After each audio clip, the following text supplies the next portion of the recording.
Hello friends, how are you? कैसे हैं आप लोग?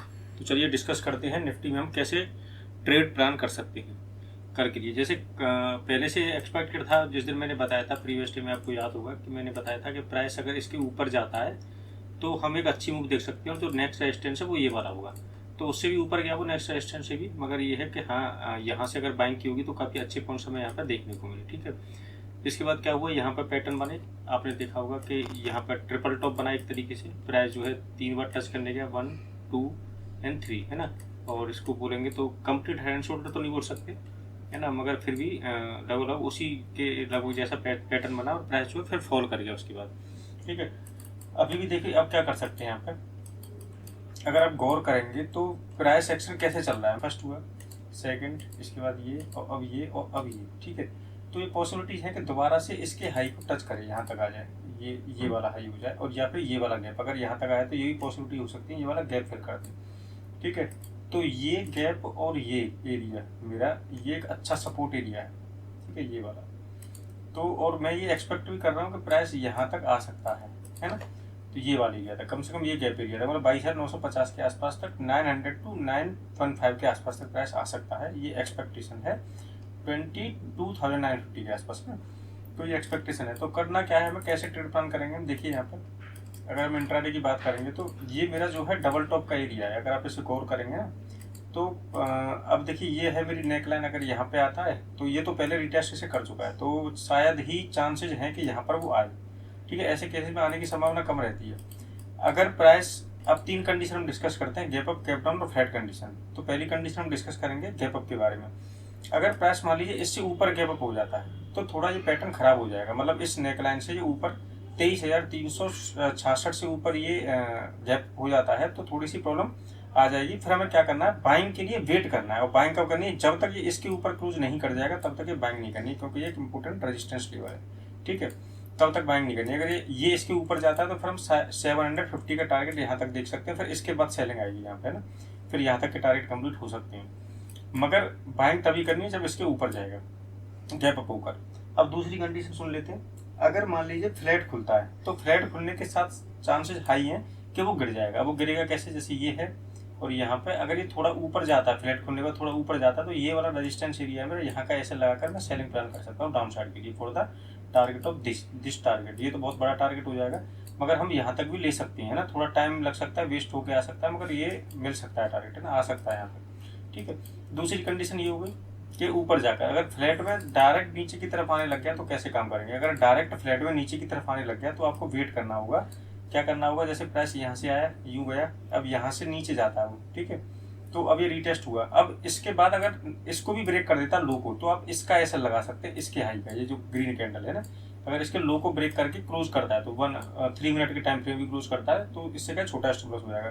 तो आप यहाँ पे एंट्री लीजिए, इसका स्टॉप लॉस लगाइए और टारगेट आप यहाँ तक ले सकते हैं, पहला टारगेट इसका और दूसरा टारगेट तो मैंने आपको बता दिया। ठीक है, ये होगी मेरी दूसरी कंडीशन फ्लैट की। अब जो है कंडीशन आती है गैप डाउन की। अगर गैप डाउन हो जाता है तो क्या कर सकते हैं। अब देखिए गैप डाउन की कंडीशन में आपको दोनों चीजें मिल सकती हैं। ये भी हो सकता है कि गैप डाउन होने के डायरेक्टली बाद प्राइस एकदम गिर जाए तो मौका ही नहीं मिलेगा एंट्री करने का।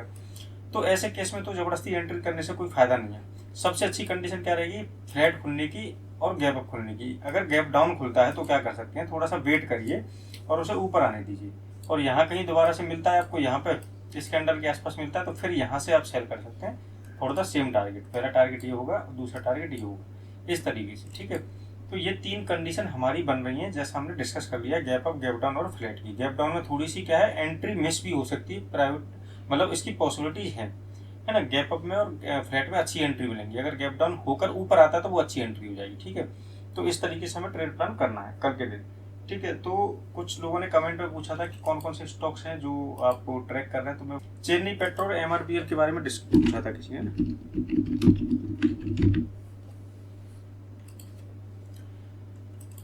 चेन्नई पेट्रो एमआरपीएल को अगर टेक्निकली देखेंगे तो देखिए चेन्नई पेट्रो तो काफ़ी अच्छा दिखाई दे रहा है फिलहाल। तो कल की क्लोजिंग तो इसकी ठीक नहीं हुई, एक तरीके से कल की क्लोजिंग ठीक नहीं हुई। हाँ देखिए कल की अगर ये होता है, अगर कल यहाँ से ये वाली लाइन जो ब्रेक हो जाए, मतलब कल का जो लो है 1103 का, ये वाला जो लो है, अगर ये इसके नीचे चला जाता है तो हो सकता है दोबारा से इसमें सेलिंग देखने को मिल जाए आप लोगों को। ठीक है। तो यहाँ पे थोड़ा सा अलर्ट रहना है आपको, अभी इसमें बाइंग नहीं करनी है, मतलब फ्रेश बाइंग नहीं करनी है, थोड़ा वेट करना है बाइंग के लिए, कहाँ बाइंग कर सकते हैं, अभी नहीं करनी है फिलहाल, ठीक है। वैसे ओवरऑल स्ट्रक्चर तो ठीक लग रहा है, मगर कंडीशन देख के जैसे कि मार्केट की, और थोड़ा यहाँ पे सेलिंग प्रेशर ज़्यादा है, इस एरिया में सेलिंग प्रेशर ज़्यादा है, तो यहाँ से थोड़ा सा दूर रहना ही बेहतर है, ठीक है। दूसरा MRPL का भी देखेंगे, तो MRPL को देखेंगे तो इसमें भी सेम कंडीशन है ना, सेम कंडीशन है, बाइंग और सेलिंग प्रेशर ज़्यादा है। अगर इसके नीचे चला गया 177 के तो बहुत अच्छा खासा फॉल दोबारा देखने को मिल सकता है, अगर बढ़ना होगा तो यहीं से बढ़ेगा, ठीक है। तो ये सेलिंग एरिया भी है मेरा, तो मुझे क्या करना है, अब अगर आप बाइंग करना चाहते हो MRPL में, तो आपको एसएल सिर्फ इसका रखना होगा 173 का, अगर आप बाइंग करना चाहते हो। बाकी मैं फ्रेश बाइंग रिकमेंड नहीं करूँगा फिलहाल तो, ठीक है।